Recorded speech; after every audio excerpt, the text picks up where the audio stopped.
Man, this subject's so thick. This is like my third take, trying to get it over and make sure I'm saying all of the right stuff. All right. So here goes again. Okay. I'm gonna get straight to it. As a former Pan-Afrikanist and one who has delineated to embracing my culture, my lineage, bloodline, and heritage, as a foundational Black American, as a Solon person, I've come to find that, and when I say I'm a former Pan-Afrikanist, I'm not talking about just in my belief. I'm talking about if I'm going to claim something, I'm going to do something behind it. You know what I'm saying? So, like, I was in a Pan-African organization, outside doing shit in the name of Pan-Afrikanism. You know what I'm saying? Working with the youth. I still work with the youth. You know what I'm saying? Facilitating programming. You know what I'm saying? Like all of these things, all of my efforts in the community were in the name of Pan-Afrikanism, banging that red, black, and green flag. All right, you know what I'm saying? Soldier shit. You know what I'm saying?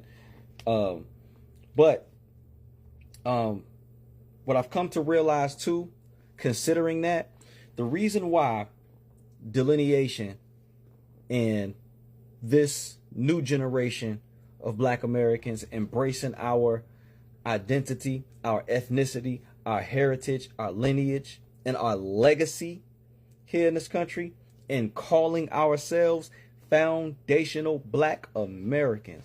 Reason why that's such a shocker to Pan-Afrikanists is because most Pan-Afrikanists are, and I'm not saying this to be funny, but are up there in age. Okay? Most of them. Most Pan-Afrikanists, especially the serious ones, they've been Pan-Afrikanists for 20, 30, 40, 50 years plus.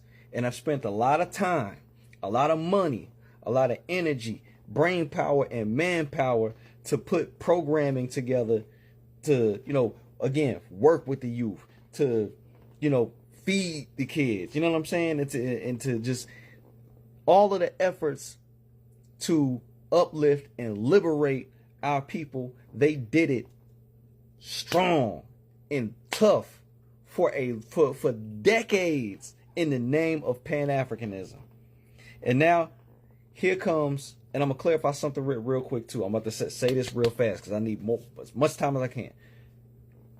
Foundational Black American and Solon is just a descriptive term for our bloodline, lineage, heritage, and our ethnic group. It is not an organization. It's not even a movement. Okay? That is just a descriptive term. Like, you can fall under that description regardless of what you do. All right? Regardless of your religious belief, your political beliefs, your sexuality, whatever. Okay? You know what I'm saying? Like, whatever your bloodline is, that foundational Black American is just a way to describe those who descend from U.S. chattel slavery and who are the foundation for America's culture, America's innovations, inventions, and the moral, the moral base for what America talks about when she says liberty and justice for all. We are the only ones that really represent that. You understand? Because we fought for that for everybody. Now, okay, just so you know that difference. Now, the movement is when those of us from this bloodline, from this lineage, and from this heritage unify and get in sync with each other behind this heritage. And we gatekeep it. You know what I'm saying? And protect it in the name of protecting it. All right? And it could come off a little harsh sometimes. But see, when you done played on our top for so long, you know what I'm saying, when other people from the diaspora have played on our top for so long and have called us lazy, have called us akatas, have called us all these different things, believing who's supposed to be our common enemy has sold them about us. Like, yeah, it can, you gonna meet some zealous people who are part of the delineation movement and will intellectually and verbally knock your head off. You know what I'm saying? If you not from the bloodline or you ain't coming correct. All right. So that's the difference. You have the bloodline, who is, you fall under that category genetically, all right? Or you don't, right? The movement is those who embrace that heritage. Okay, now put that to bed. So, here comes the delineation movement. And when Pan-Afrikanists, who have been Pan-Afrikanists all their life, and again have spent so much of their own resources and have built a personal legacy behind that, you know, it's like a shocker to them. Like, what, you calling yourself American? Man, young brother, young sister, don't you know we spell America with 3 Ks? Which, that's still valid in some contexts, right? But, no. The whole point is understanding our ethnogenesis, right? An ethnogenesis is the formation of a new ethnic group based on experiences, all right? And part of that ethnogenesis, what happens as a result is these people identify, they self-identify, okay? That's all that's happening. Now,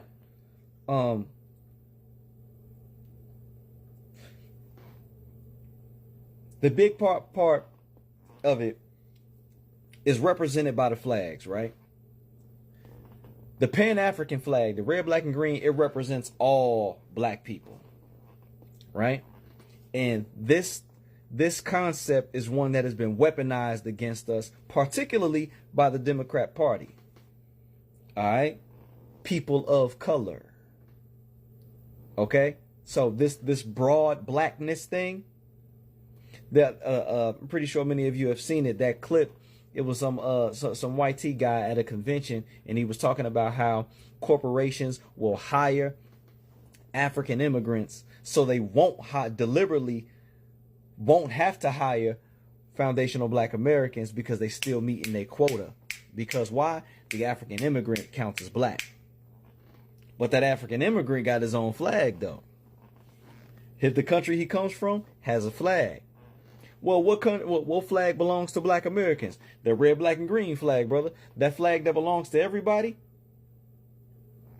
Yeah. That's just like all lives matter.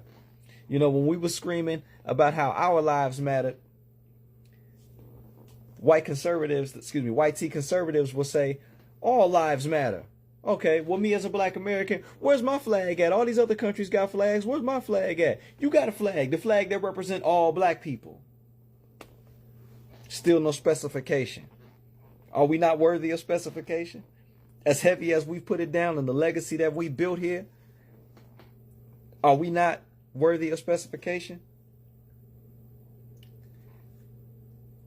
The Honorable Elijah Muhammad, in his Supreme Wisdom Lessons, the question is asked, why does the devil call our people Africans?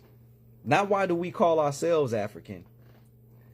He said, why does the devil call our people Africans?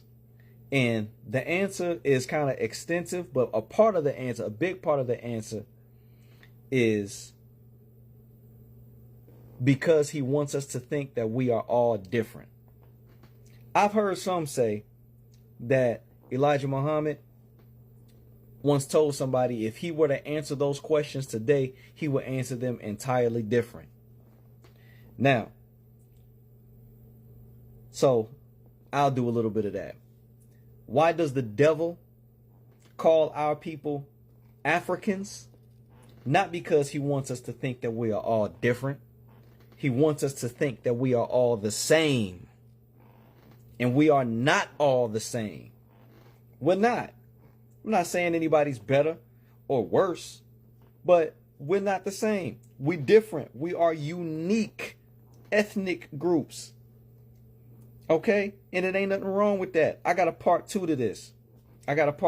Because I want to make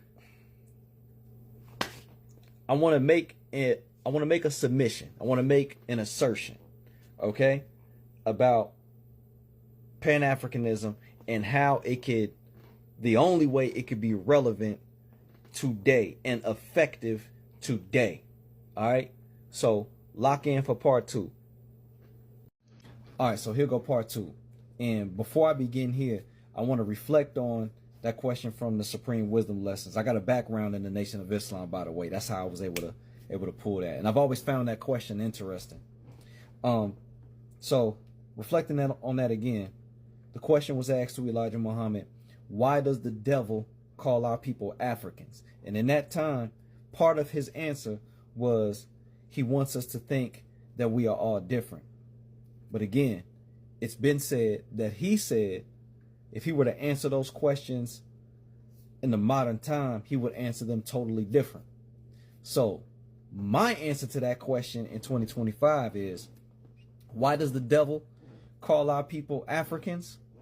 I would say because he wants us to think that we are all not different, but the same, so that he can use our differences against us.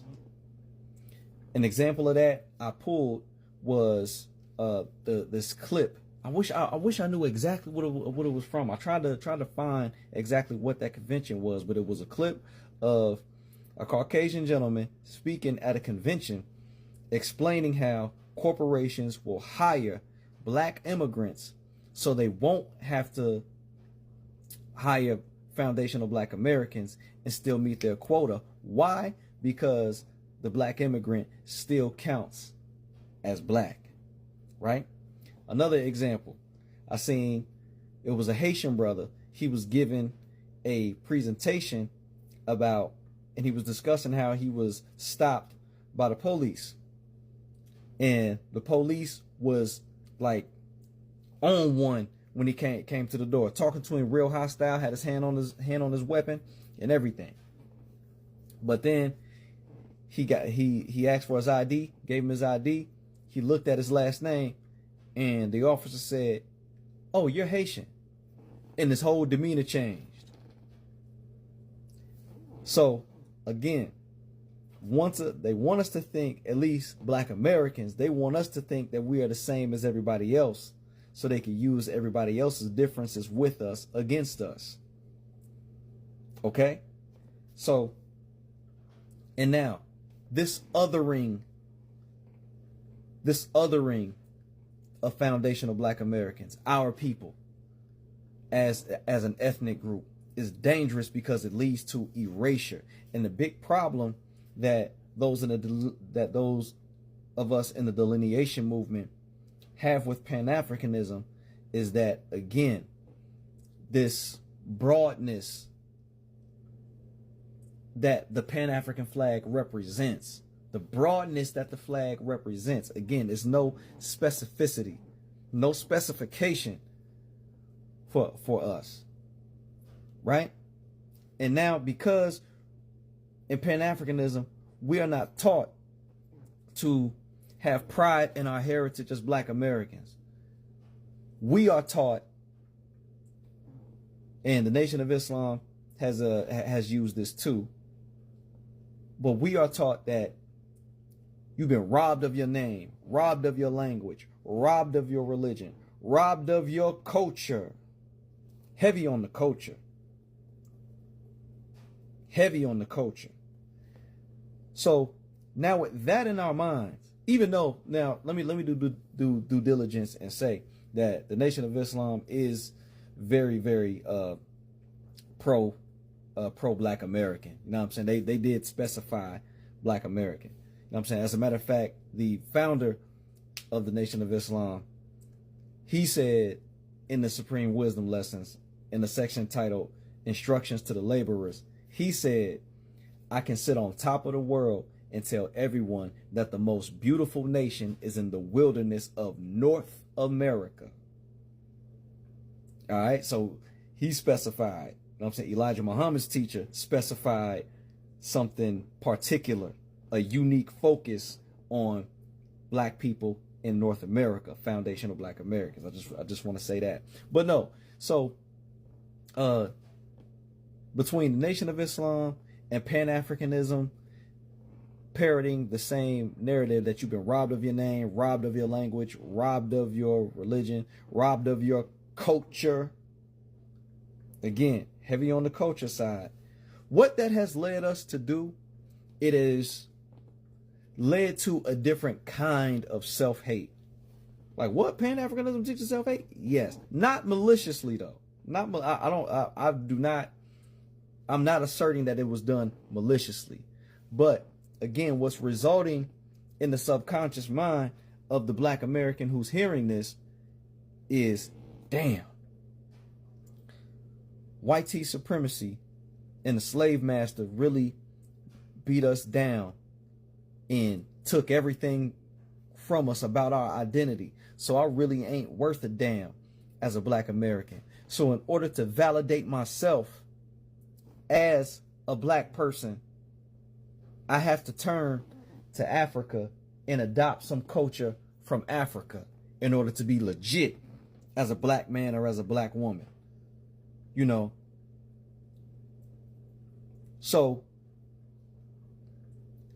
I'm going to take off my Black, because now, mind you, foundational Black Americans have always had style. We've always had style.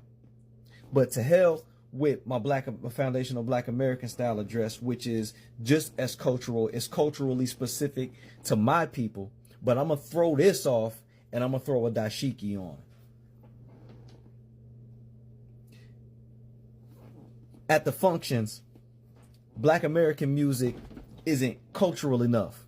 So I'm going to turn on some African drums, or I'm going to turn on Afro beat or even reggae, because Black American music ain't cultural enough. Marvin Gaye not cultural enough. The Gap Band not cultural enough. The Isley Brothers ain't cultural enough.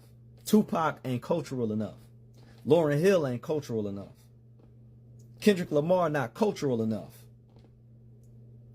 So I got to play some African music because I'm trying to get back to my African roots. Do you see how that's dangerous? That is not a healthy way at all for any people to look at themselves about their heritage. That is an absolutely terrible and disgusting way for anybody to look at themselves about their heritage.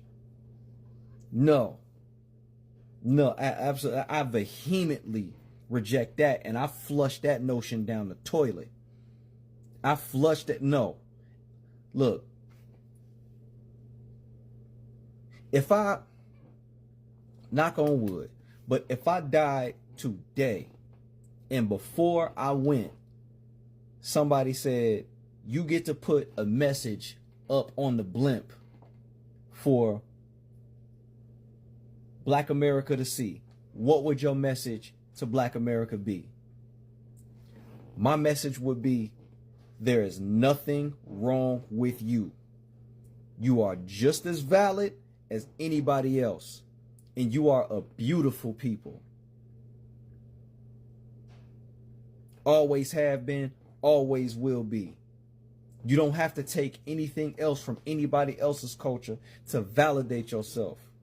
Don't teach that to our kids, man. Don't teach them that. That's instilling in them a different kind, a new kind of self-esteem.